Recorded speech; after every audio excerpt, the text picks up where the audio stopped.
Hey galera, meu nome é Jason Santos, eu sou ilustrador, quadrinista, autor aqui do mangá Macameio e do mangá Hooligan também, caso você esteja caindo de paraquedas nesse vídeo aqui, o que eu acho difícil. Eu acho que quem assiste os vídeos aqui de sinopse é só quem já acompanha a série. A gente já tem 35 vídeos aqui onde eu analiso ideias, sinopses de mangás, de livros, de histórias criados por vocês e enviados no meu e-mail contato@instintomangaka.com com o assunto sinopse para análise. Então é só enviar lá a sua para entrar aqui no fim da fila, que tá grande, eu tenho que admitir, a fila tá grande.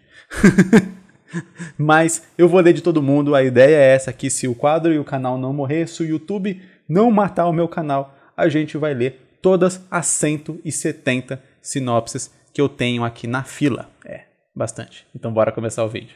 John é um estudante que, após comer uma fruta misteriosa em um momento de depressão, ganhou o poder de um dragão japonês. E por ter conseguido esse poder, ele tem que lidar com desaparecimentos misteriosos em sua cidade, enquanto enfrenta pesquisadores especiais que torturam os Fukutas. Nome dado a quem herda o poder... Herda é com H, ninguém. Herda o poder de uma fera após comer uma fruta misteriosa. Para estudar sua natureza. Ok. Para isso, John e alguns de seus amigos têm que enfrentar essas ameaças enquanto procuram saber quem é o criminoso que tanto se esconde na cidade e aterroriza com suas ações. Maneiro, eu gostei da premissa, né? Ele come uma fruta, uma parada bem One Piece, mas tipo um negócio bem aleatório, é bem legal quando tipo, o poder vem de um jeito mega aleatório. O cara come uma fruta e ganha um poder. Achei legal. Aí tem o lance realmente dos pesquisadores, faz sentido. Uma galera meio mística e tal, que vai atrás da galera que ganhou o poder. Já deu a entender aqui que realmente quem come essas frutas ganha o poder de alguma fera, né? Não é tipo todos relacionados a dragões ou algo do tipo. O cara especificamente é um dragão japonês. Não revelou aqui quais são os poderes desse dragão. Acho legal dar uma pesquisada até no dragão japonês da lenda e tal, como funciona, para ver alguns poderes que não sejam só soltar fogo e tal, que é uma coisa até mais relacionada, eu acho, que com o dragão ocidental. Claro que daí o autor tem que fazer a pesquisa para ele entender mais essa parte. Eu estou falando aqui o que eu sei de cabeça, né? Senso comum. O que eu não entendi nessa história é por que ele tem que investigar ali o crime, o criminoso e tal. Sabe? Uma coisa para mim não tem relação direta com a outra. Ele ganhou poderes a partir de uma fruta, pesquisadores vão atrás dele. Ok, tudo isso aqui está relacionado. Tem um criminoso na cidade. A não ser que esse criminoso tenha alguma a ver com esse lance das feras místicas, de algo do tipo, eu não consigo ver uma relação direta entre esses personagens. Então, o que eu acho que é o foco aqui seria algum jeito de unir essas duas tramas. Vamos pensar aqui em algumas ideias. Primeira ideia mais simples é o John empolgado por ter recebido esse poder de dragão japonês e agora sentindo meio que um super-herói, ele fala, pô, eu vou resolver esse caso, a polícia não tá dando conta, eu agora sou um ser mágico, eu tenho poderes e eu vou lidar com isso. Bacana, só que daí a gente mexe na personalidade do personagem. Eu não sei qual foi a personalidade que você definiu pro John, mas esse tipo de atitude, ele já influencia diretamente na personalidade. Então não dá pra fazer, por exemplo, um personagem ter esse tipo de atitude e ele ser um personagem sisudo, carrancudo, sério e tal. Parece um personagem que, sabe... Um personagem precisa ter um certo nível de empatia muito grande para ele ir nesse ponto de assumir a responsabilidade para si de algo que não tem nada a ver com ele. Mas eu acho que pode ficar legal. Outro, mais comum, mais clichê, mas que sempre funciona, é a velha e boa vingança, né? O criminoso sequestrou, né? São desaparecimentos, né? Enfim, então, um dos amigos do John, um parente do John, enfim, algum conhecido do John desapareceu, e aí agora que ele tem esses poderes, ele vai atrás do criminoso. Faz sentido também. Tem o lance da vingança também. A vingança mexe diretamente com a personalidade do personagem. Um personagem muito feliz, muito alegre, muito brincalhão, geralmente não vai estar correndo atrás de vingança. Não condiz, né? A vingança é uma coisa mais sombria, uma coisa mais fria. Então ela não combina. Assim como a primeira opção aqui que eu comentei não combinava com o personagem. O personagem que queria se vingar não é o mesmo personagem que iria assumir essa responsabilidade de cuidar da cidade, entende? São personalidades diferentes. Então cada caminho desse muda um pouco a personalidade do seu personagem.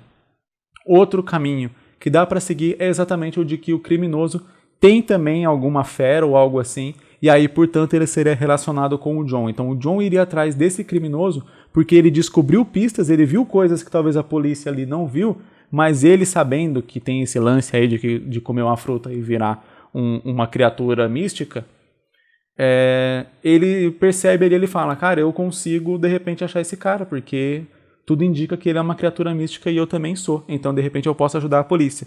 Lembra um pouco o primeiro cenário, né, a primeira opção aqui que eu comentei, só que agora tem uma relação mais direta com o suposto mistério das criaturas místicas, entende? Então eu acho que existem essas 3 opções aí pra gente juntar essas 2 partes, pra gente criar o objetivo do John, né? Qual que é o objetivo do protagonista? Ele quer ajudar a cidade a se ver livre de um criminoso, ser reconhecido como um herói. Ele quer a vingança porque esse criminoso fez alguma coisa contra ele ou contra alguém que ele gostava.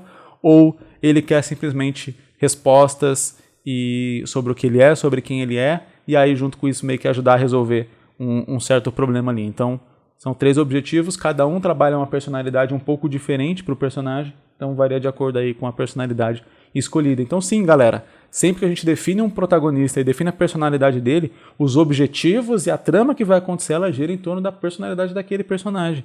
Porque se ele é alguém muito relaxado que não faz nada, que não tem vontade de fazer nada, como que esse cara vai se mover e ir rumo a um objetivo? Você já tem que mover a história muito mais confrontando ele, obrigando ele a se mover do que ele por conta própria, porque senão seu personagem fica meio contradizente. Eu não sei se essa palavra existe. Eu acho que não. Enfim, ele fica contraditório. Essa é a palavra certa. Ele fica meio contraditório. E eu falo, né? A gente, seres humanos no mundo real, nós somos contraditórios. Nós somos de um jeito, fazemos coisas diferentes, nós dizemos que gostamos de algumas coisas e fazemos coisas completamente diferentes. Um personagem ele não pode ser contraditório, porque quando ele é contraditório, na verdade parece que ele é mal escrito. O nome dessa história aqui é Nagatsukai. Oturaki e Joji. Eu acho que se a história se passa no Japão, não existe o nome Oturaki. Você teria que mudar para Oturaku ou Oturake ou algo assim. Tem que dar uma estudada no japonês pra combinar. Isso se o nome do personagem for japonês, né? Que eu tô levando com base no título. Mas vamos lá. São 2 amigos de rua que moram em uma cidade no Brasil. Tá, cidade no Brasil. Pronto, se eu tivesse lido mais um pouquinho eu saberia. Eu fico querendo comentar aqui antes de ler. Aí dá nisso. Eles são adotados por Carolina. Mas depois de uma tragédia, eles fogem com medo de ir em um orfanato e vão parar na cidade de Saela. Lá eles conhecem um velho. A conversa vai, a conversa vem. Esse velho abre um portal e convence os garotos a entrar. Nunca é bom. Leva eles ao Templo Kai, em uma terra chamada de Najats. Esse velho os adota e os torna aluno dele, mas eles não podem manipular a mana, já que eles vieram de fora e os que vêm do mundo humano não podem manipulá-la. Depois de Otunaki quebrar um vaso em que estava aprisionado o grande vilão, o Mestre das Sombras, ele quase mata seus amigos, mata vários guerreiros e foge para a Terra dos Dragões para libertar a Ômega. E Oturaki, se culpando, decide tentar consertar isso. Joji vai junto com ele. Oturaki é tímido e medroso, já Joji também é um pouco tímido, mas bem menos que Oturaki. No caminho à Terra dos Dragões, eles encontram Kane, e os 3 vão em busca da Terra dos Dragões para consertar tudo o que fizeram. Entendi. Vamos comentar aqui um pouco sobre isso, mas o autor já deixou claro aqui que ele quer história One Piece, assim, infinito. Depois a gente comenta um pouco sobre essa parte aí. Eu não sei se eu entendi exatamente a parte ali, mas eu vou dar uma resumida aqui no que eu entendi e vou trabalhar com base nisso, porque infelizmente eu não tenho como perguntar pro autor aqui se é isso mesmo. Mas então a gente tem 2 personagens órfãos, eles fogem de casa e são treinados por um velho. Eles não têm poderes nesse mundo porque eles são humanos, né? Eles não têm ali as habilidades desse mundo místico onde eles estão vivendo.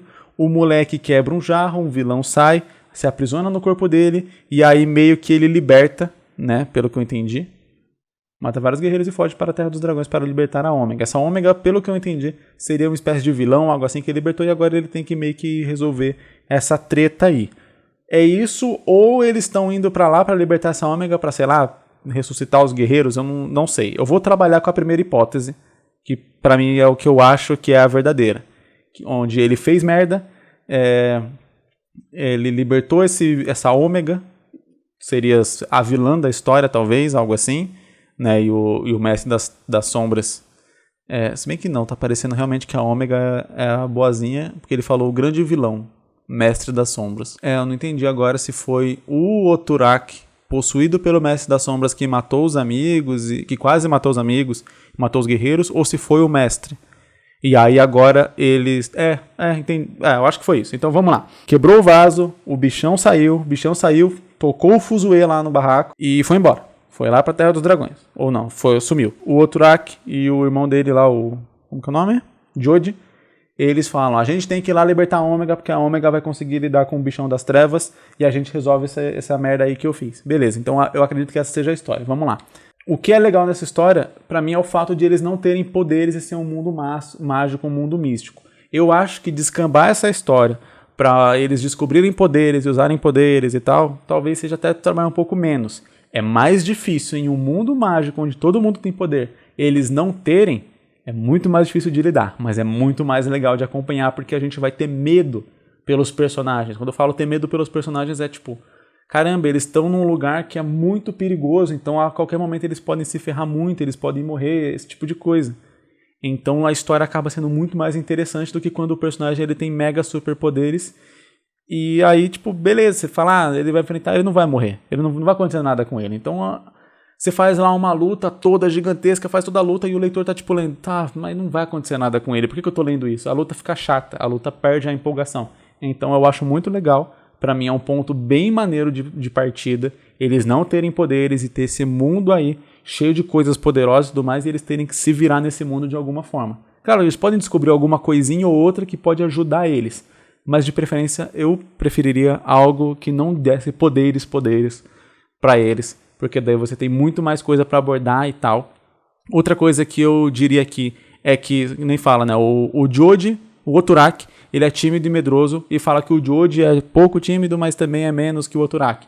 Eu acho que quando a gente está trabalhando uma história, principalmente quando a gente tem dois protagonistas, é interessante fazer as personalidades deles serem mais diferentes, mais únicas. Não é nem questão de serem opostas, ainda mais porque se eles são amigos e tal, são praticamente irmãos, a gente não precisa, e eles estão se ajudando, a gente não precisa fazer eles serem opostos, mas serem personalidades mais únicas para a gente ter uma definição muito boa de cada personagem.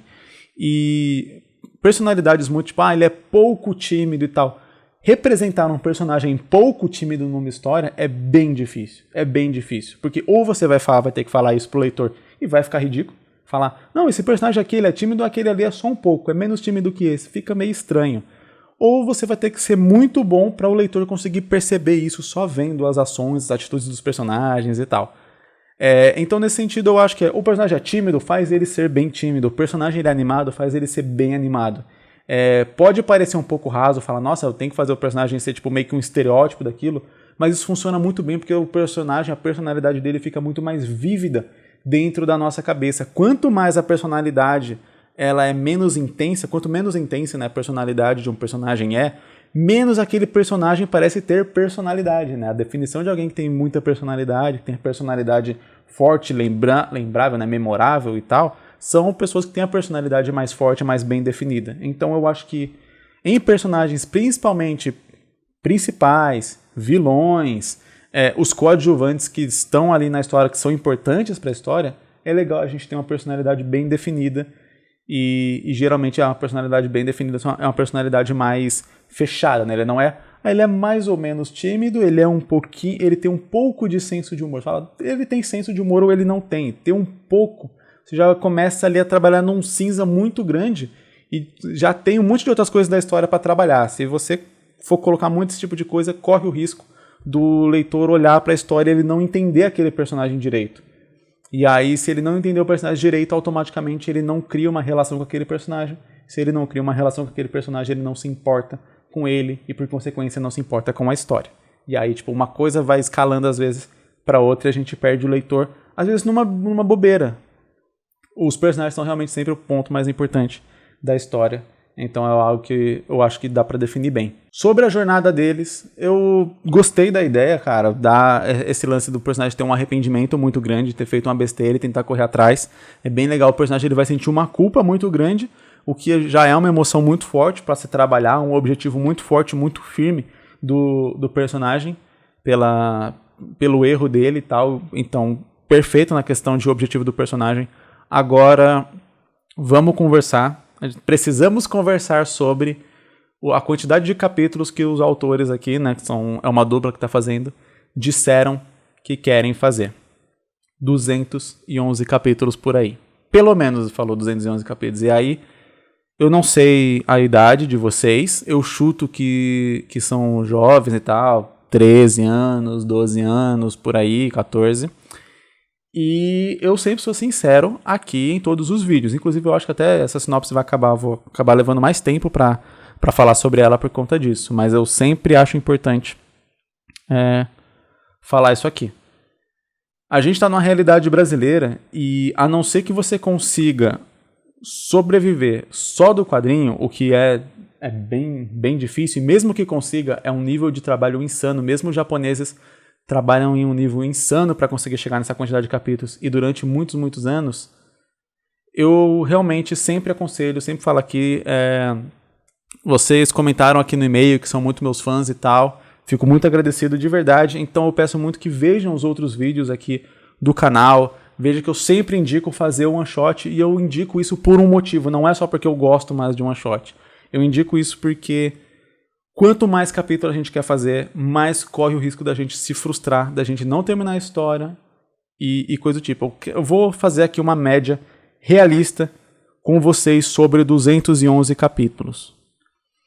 Eu levo mais ou menos um mês trabalhando todo dia para fazer um capítulo de Hooligan. Um capítulo de Hooligan tem 20 páginas. Então vai um mês assim, fechada, se eu não posso parar um dia. Eu tenho que trabalhar todo dia, mais ou menos aí umas 6 horas, 4 horas por dia, entre 4 e 6 horas por dia para conseguir fechar um capítulo de Hooligan em um mês.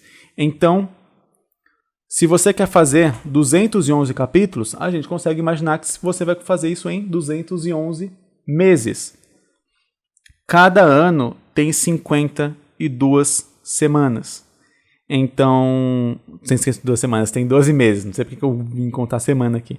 Então, cada ano tem 12 meses. Se a minha conta estiver certa, e eu sou horrível em matemática, então talvez ela não esteja, você levaria cerca de 17 anos e meio para terminar a sua história. 17 anos e meio. Quer dizer, eu não sei, como eu disse, eu não sei a idade dos autores aqui, não sei a sua idade que está vendo esse vídeo nesse momento, mas eu vou chutar aí entre 14 e 15 anos, é a média aí do meu público. Tem uma galera um pouco mais velha e tal, 16, 17, 18, e tem uma galera mais jovem de 11, 12, 13 e tal. Vou chutar 15, para chutar ali no meio. Você vai passar mais tempo do que toda a sua vida só fazendo essa história. Onde você estava 5 anos atrás? Você consegue lembrar onde você estava, como era a sua vida, como era seu pensamento e tudo mais? Imagina como que você vai estar 5 anos no futuro. Talvez seja até muito difícil. Eu tenho uma certa dificuldade em pensar como é que eu vou estar daqui a 5 anos. Porque há 5 anos atrás eu estava na casa dos meus pais e tal, eu estava com, outro pensamento, várias coisas completamente diferentes. Eu não estava ainda, há 5 anos atrás, eu não estava nem perto de ameaçar viver de desenho, a trabalhar assim. Eu estava já trabalhando mais ou menos com desenho e tal, mas eu ganhava tão pouquinho, que não parecia que ia ser possível um dia realmente viver de desenho. Ainda estava um sonho muito distante. E hoje eu consigo. A gente está falando de 5 anos. 17 anos. Cara, é muito tempo. É muito tempo para o que você vai começar agora. E aí eu tenho certeza que eu posso afirmar com certeza, com precisão, que em 5 anos você provavelmente não vai mais querer fazer essa história. Ou pelo menos você vai achar, se você começasse ela hoje, pegou hoje, assim, enquanto você está vendo esse vídeo, você fala, vou começar hoje. Daqui a 5 anos, muito provavelmente você vai olhar isso que você começou hoje e vai falar, nossa, que merda. Porque o que acontece, a gente evolui, a gente aprende mais. Você provavelmente vai estudar mais sobre história, vai estudar mais sobre roteiro, vai melhorar o seu desenho, vai melhorar tudo. E quando você melhora, você automaticamente olha para trás e acha ruim aquilo que você fez no passado. Eu comecei Hooligan em 2014.